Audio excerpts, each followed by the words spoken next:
Dunia sedang bergerak dalam mode risk-off. Ketika ketidakpastian geopolitik naik, investor global cenderung meninggalkan aset yang dianggap berisiko tinggi dan kembali ke aset yang dianggap lebih aman. Kripto, meski sering dipromosikan sebagai alternatif, dalam praktiknya masih diperlakukan banyak pelaku pasar seperti aset berisiko, sejenis saham teknologi dengan volatilitas lebih tinggi. Saat ketegangan meningkat, jalur perdagangan terganggu, dan berita buruk datang bertubi-tubi, psikologi pasar berubah. Yang tadinya mengejar pertumbuhan, kini lebih fokus bertahan hidup. Di fase ini, narasi besar tak lagi jadi pegangan. Yang dicari adalah likuiditas, kepastian, dan ruang bernafas. Lalu masuk faktor paling menentukan, biaya uang. Ketika suku bunga tinggi atau ekspektasi suku bunga tetap ketat, uang jadi mahal, pinjaman jadi selektif, dan modal spekulatif menyusut. Kripto tumbuh subur di era uang murah ketika likuiditas melimpah dan investor rela mengambil resiko demi imbal hasil. Begitu kebijakan moneter mengetat, efeknya terasa seperti air yang dikuras pelan-pelan dari kolam. Banyak strategi yang sebelumnya berhasil karena leverage dan arus dana baru tiba-tiba tampak rapuh.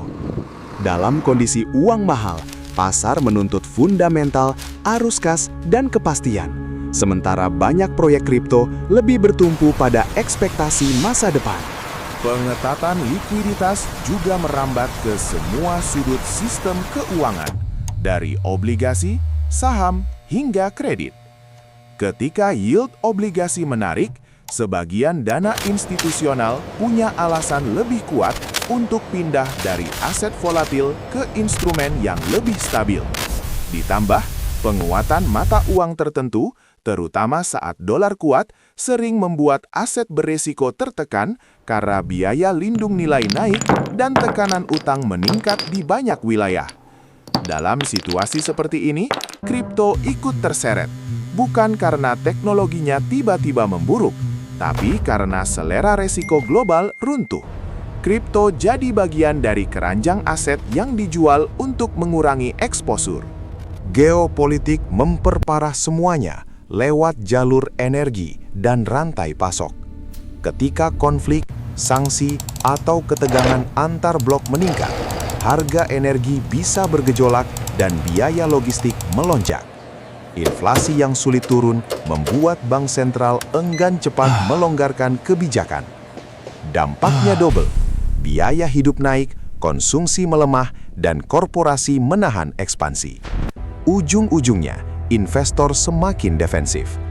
Di momen seperti ini, kripto yang sensitif terhadap sentimen menjadi korban cepat, terutama ketika pasar mencari kepastian arus kas, sementara kripto menawarkan volatilitas plus ketidakpastian regulasi. Ada juga dinamika regulasi yang sering muncul ketika volatilitas tinggi. Pengetatan pengawasan, penindakan, atau aturan baru yang menekan akses likuiditas. Ketika akses ke on-ramp, off-ramp dipersempit, atau ketika lembaga keuangan semakin hati-hati berurusan dengan kripto, aliran dana melambat. Bahkan, rumor regulasi saja kadang cukup memicu gelombang jual karena pelaku pasar membenci ketidakpastian. Sementara itu, investor besar cenderung mengurangi posisi lebih dulu, bukan karena mereka tahu masa depan, tetapi karena mereka mengelola resiko reputasi dan kepatuhan. Hasilnya, tekanan jual bisa muncul sebelum berita benar-benar resmi. Namun, penurunan drastis sering bukan cuma soal makro, melainkan soal struktur pasar kripto itu sendiri, leverage. Banyak pelaku menggunakan margin, futures, dan pinjaman untuk memperbesar posisi. Saat harga turun melewati level tertentu, terjadi liquidations, posisi dipaksa ditutup otomatis. Efek domino muncul, likuidasi mendorong harga turun lebih jauh, memicu likuidasi berikutnya, dan begitu seterusnya. Di layar ini terlihat seperti jatuh tanpa nafas. Padahal itu mekanisme mesin. Stop loss, margin call, force sell.